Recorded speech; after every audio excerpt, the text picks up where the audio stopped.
When you step into the deep wilderness, you accept a simple truth. You are no longer at the top of the food chain. The silence of the forest is deceptive.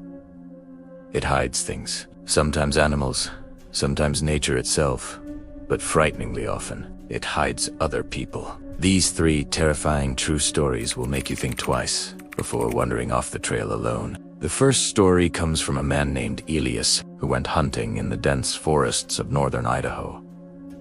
This is his experience. I have been hunting elk in the panhandle of Idaho for over 20 years. I know these woods better than I know my own backyard. I know the sounds of the birds, the way the wind shifts in the afternoon, and I know when something isn't right. Last November, I decided to take a solo trip up to a ridge I had visited in a few seasons. It's a remote spot, about a 4-hour hike from the nearest logging road. That kind of isolation is usually peaceful, but that day, the silence felt heavy. I reached my spot around 2 p.m. and set up against a large pine tree overlooking a clearing. I sat there for hours, scanning the tree line. Nothing was moving, not even squirrels. That should have been my first red flag. Around dusk, the light started to play tricks on my eyes. I was about to pack up when I saw a movement about 300 yards down the slope. I raised my rifle scope to get a better look, expecting a bull elk. It wasn't an elk. It was a person, a man wearing a bright orange hunting vest, standing perfectly still in the middle of the clearing. He wasn't holding a gun, he was just standing there, arms down by his sides, looking directly up the hill toward me.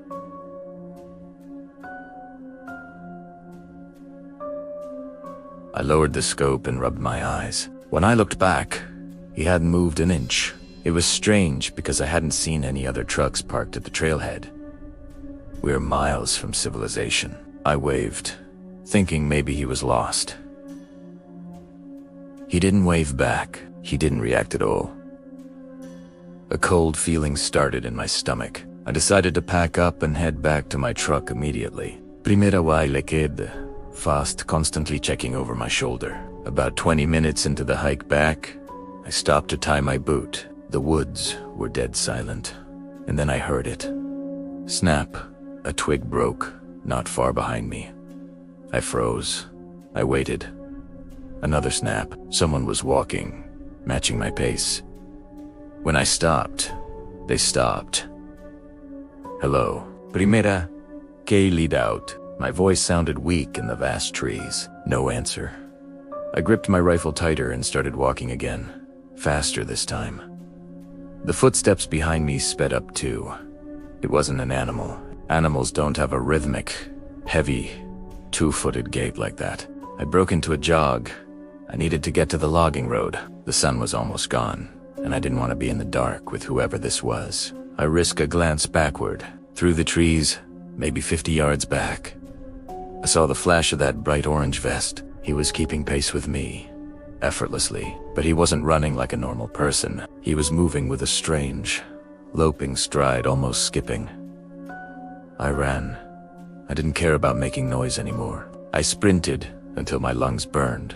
When I finally saw the gravel of the logging road in my truck, I fumbled for my keys, dropped them, picked them up, and practically threw myself into the driver's seat. I locked the doors and started the engine. As my headlights flooded the tree line where I had just emerged, I saw him.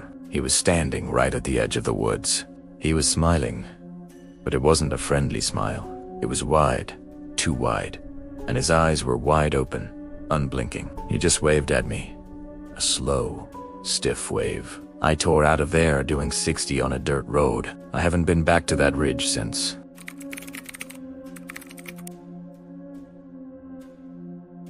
This next story was sent in by a group of 3 friends who went on a camping trip in the Appalachians that turned into a nightmare. My friends, Sarah, Mike, and I decided to go off-grid for a weekend. We wanted to find a spot that wasn't on any map, just to disconnect from the world. We hiked about 6 miles off the main trail until we found a perfect flat spot near a small creek. We set up our 2 tents and built a fire. The vibe was great until the sun went down. We were sitting around the fire, roasting marshmallows, when we heard a sound coming from the darkness across the creek. It sounded like a woman laughing. It was faint, but distinct. We all stopped talking. Did you hear that? Sarah whispered. Mike, trying to be the brave one, laughed it off. It's probably just a coyote or a fox, he said. They make weird noises. But he looked uneasy. We decided to call it a night, around 11 p.m. Sarah and I shared one tent, and Mike took the other one about 10 feet away. I couldn't sleep. Every time the wind rustled the leaves, I tensed up. About an hour later, I heard zipper sounds. I thought it was Mike getting up to use the bathroom. Then, I heard footsteps. Slow, heavy footsteps circling our campsite. They crunched on the dry leaves. Crunch. Crunch. Crunch. They stopped right outside our tent. I held my breath. I could see the shadow of a person through the thin tent fabric, illuminated by the dying embers of the fire. The shadow just stood there, looming over us. I nudged Sarah. She woke up, and I covered her mouth with my hand, pointing at the shadow. Her eyes went wide. The figure moved to Mike's tent. We heard his zipper slowly being pulled down. I wanted to scream, but fear paralyzed me. Then, silence. 4 or 5 agonizing minutes. Nothing happened. Then, we heard Mike's voice, but it didn't sound like Mike. It sounded ... flat. Emotionless. Come out, the voice said. Come look at this. I knew something was wrong. Mike would never speak like that. Sarah started crying silently. I grabbed my pocket knife, though I knew it wouldn't do much. Mike. I called out, my voice shaking. Are you okay? Come out, the voice repeated. Exact same tone, exact same pitch. It sounded like a recording. That's when I realized it wasn't Mike. It was someone mimicking him. Suddenly, Mike let out a blood-curdling scream from his tent. Run! Get out! Then sounds of a struggle. The tent collapsed. Sarah and I ripped our zipper open and sprinted into the dark woods without looking back. We didn't have flashlights. We just ran blindly, crashing through bushes, tearing our clothes. We didn't stop until we hit the main trail miles away. We huddled there until dawn. When the rangers went back with us the next morning, our campsite was destroyed. The tents were slashed to ribbons. But the scariest part? Mike wasn't there. His sleeping bag was dragged about 100 yards into the woods, covered in dirt. We found him miles away later that day, wandering the road, in shock. He told us 3 men had entered his tent. They didn't speak. They just watched him sleep until he woke up. He managed to slip out the back when they turned toward our voice. To this day, we don't know who they were or what they wanted.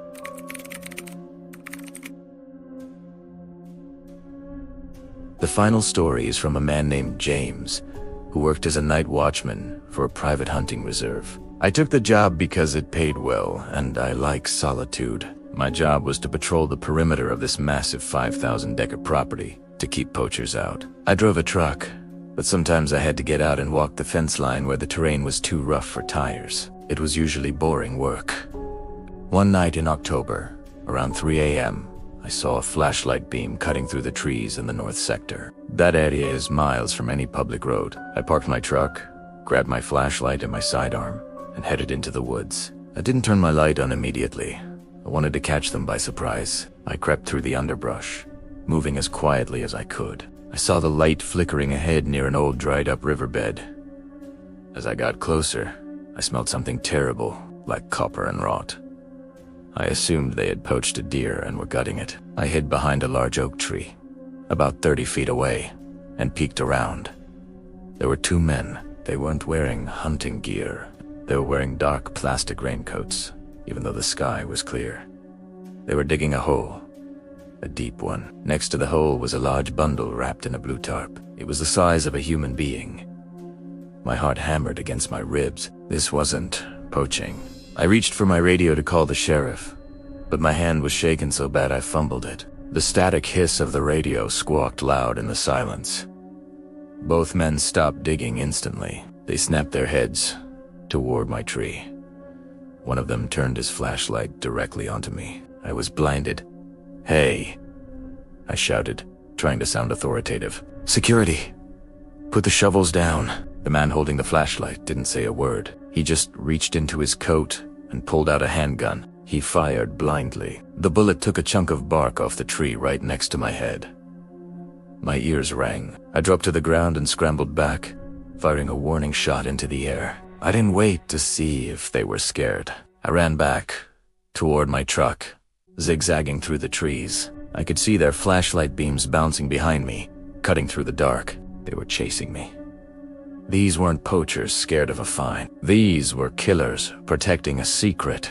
I made it to my truck, jumped in, and slammed it into reverse, just as a bullet shattered my back windshield. I sped down the trail, radioing for help. The police arrived 40 minutes later with K9 units. They found the hole. They found the shovels. But the men were gone, and so was the bundle in the blue tarp. The ground showed drag marks leading to a nearby creek, where the trail was lost in the water. The police never identified the men, but sometimes, when I'm working the night shift and the wind blows through the trees, I catch that smell of copper and rot, and I know I'm being watched. I quit that job. A week later. Some things in the woods are better left alone.